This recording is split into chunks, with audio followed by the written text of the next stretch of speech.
오늘의 듣는 묵상은 요한복음 1장 1절의 말씀입니다.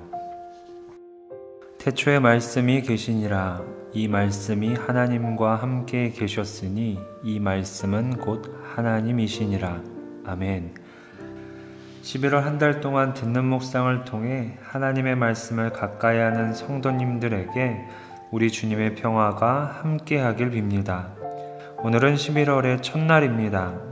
한 해를 조금씩 정리해가는 시점을 맞이한 가운데 특별히 이번 한 달 요한복음의 말씀을 살펴보면서 우리에게 주시는 하나님의 마음을 함께 생각해 보려고 합니다.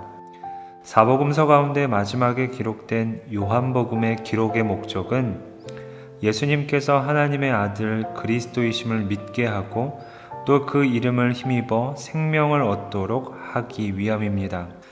요한복음은 태초에라는 매우 장엄한 선언으로 시작하면서 다른 복음서에서는 볼 수 없는 형태로 예수님의 구속사를 설명합니다.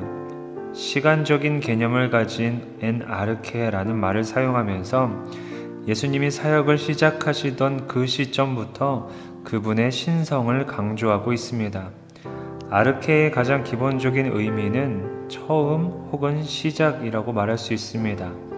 이것은 창세기 1장 1절의 태초라는 말의 히브리어인 베레쉬트와 연관이 있어 보입니다. 하지만 이 둘 사이에는 실제 이 단어가 가리키는 시간적인 개념에 상당한 차이가 있습니다. 창세기의 베레쉬트는 시간이 창조된 시점을 가리키는 것으로 역사 가운데 실제하는 어느 시간을 말하지만 엔 아르케는 시간과 공간이 창조되기 이전으로 추산조차 불가능한 시간을 의미합니다. 그래서 요한은 그리스도께서 창세 이전에 계셨던 하나님이심을 강조하기 위해 이 단어를 사용한 것입니다. 성경은 하나님의 연대가 영원하시며 그분은 자존자라고 가르칩니다. 이 세계에 존재하는 모든 것은 시작과 끝이 있게 마련이나 하나님의 경우는 예외이며 이 단어를 통해 예수님이 바로 이와 같은 하나님이심을 증거하고 있습니다. 그리고 사도 요한이 이러한 표현을 통해 강조하려는 또 하나의 사실은 예수님의 선제성입니다. 사도 요한의 기록들에서 이러한 언급이 반복되고 있는데 가령 아브라함이 나기 전부터 내가 있다라고 하신 예수님의 말씀이나 창세전부터 아버지와 함께 가지셨던 영광에 관한 언급, 그리고 거듭하여 자신이 하늘에서 내려오셨다는 주장 등이 그것입니다. 요한은 이 세계가 시작되기 훨씬 이전부터 예수님께서 계셨다는 사실을 선포하기 위해 엔 아르케라는 말로 복음서를 시작하고 있으며 이로써 예수님의 신성과 선제성을 선포하고 있는 것입니다.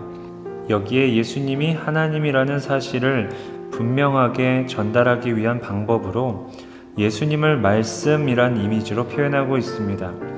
여기서 예수님을 말씀으로 표현한 데에는 이 단어가 유대인들에게나 헬라인들에게 낯설지 않았기 때문입니다. 당시 유대인들에게 있어서 말씀은 천지창조의 과정에서부터 말씀하신 대로 모든 것이 이루어지는 능력이었습니다. 또한 헬라인에게 말씀이라는 뜻의 로고스는 익숙한 개념이었습니다. 그들은 로고스가 만물을 지배하는 존재로 질서를 지속시키는 힘이기도 했습니다.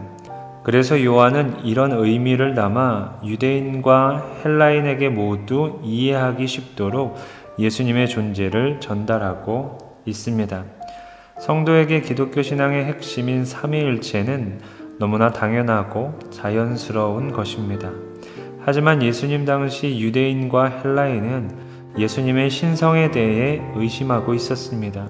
그래서 사도 요한은 한 줄의 말씀이지만 매우 함축적인 내용으로 시작하면서 이 요한복음을 통해 하나님이신 예수님에 대해 설명하고 있는 것입니다.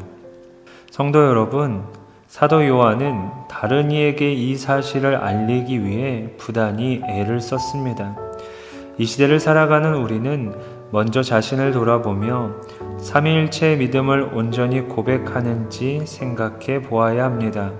그리고 그 다음 그렇다면 우리는 어떻게 이 사실을 믿지 않는 이들에게 전달할 수 있을지도 고민해 봐야 할 것입니다.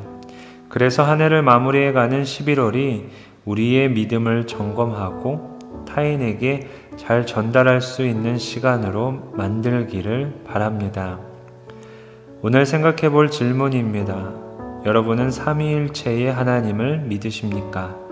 오늘 주신 말씀과 마음들을 기억하며 잠시 기도하도록 하겠습니다.